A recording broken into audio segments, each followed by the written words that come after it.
स्वदेशी इसके लेखक बद्री नारायण चौधरी, जिनको प्रेम घन भी कहा जाता है। इनका जन्म 1 सितंबर 1855 ईस्वी में मिर्ज़ापुर उत्तर प्रदेश में हुआ था। इनका मृत्यु 1922 ईस्वी में हुआ था। यह काव्य और जीवन दोनों क्षेत्रों में भारतेंदु हरिश्चंद्र को अपना आदर्श मानते थे। इन्होंने भारत के विभिन्न स्थानों का भ्रमण किया है। 1874 ईस्वी में उन्होंने मिर्ज़ापुर में रसिक समाज के स्थापना किए हैं। ये साहित्य सम्मेलन के कलकत्ता अधिवेशन के सभापति भी रह चुके हैं। इनकी रचनाएं प्रेम घन सर्वस्व में संग्रहित है।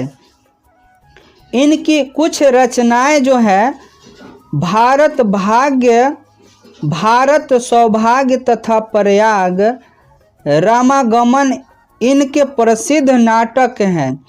इन्होंने जरन जनपद नामक नाटक लिखा है, जिनमें ग्रामीण जीवन का यथार्थवादी चित्रण है।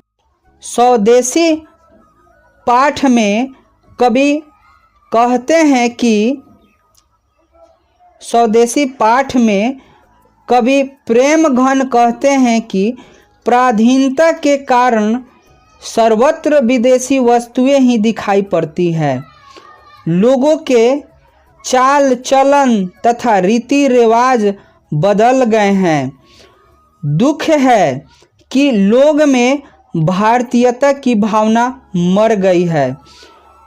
देश प्रेम की भावना देशों में कहीं नहीं दिखाई दे रहा है। कवि कहते हैं कि अंग्रेजी शासन काल में हिंदू मुसलमान दोनों के रहन सहन, खान पान, विद्या व्यवस्था, चाल चलन तथा आचरण बदल गए हैं। विदेशी भाषा पढ़ने के कारण अपनी संस्कृति, भाषा सबका त्याग कर विदेशी चाल चलन अपना लिए हैं। कवि ये भी कहते हैं कि दुर्दशा देखकर अंग्रेजी शासन के कारण भारतीयों का संस्कार विदेशी हो गया है।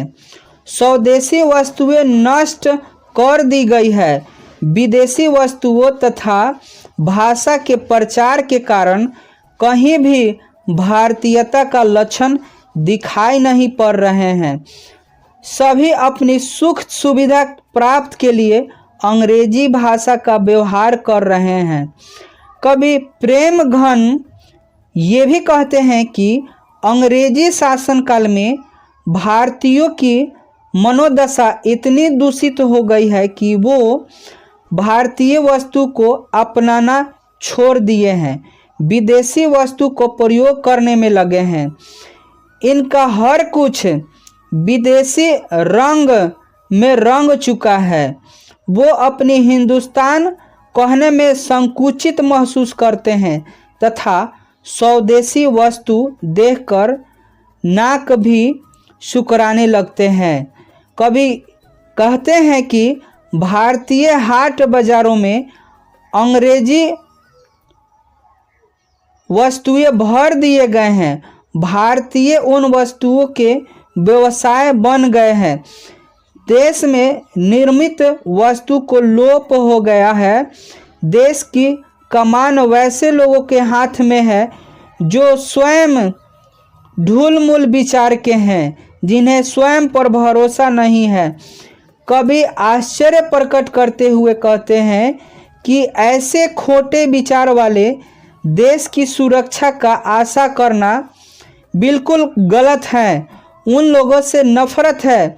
कवि ये कहते हैं क्योंकि जो देश के प्रति भावना नहीं रखते हैं, सभी जातों के लोग अपनी आजीविका के लिए खुशामद जो है झूठी प्रशंसा, ढोल बजाने पीटने में लगे हुए हैं।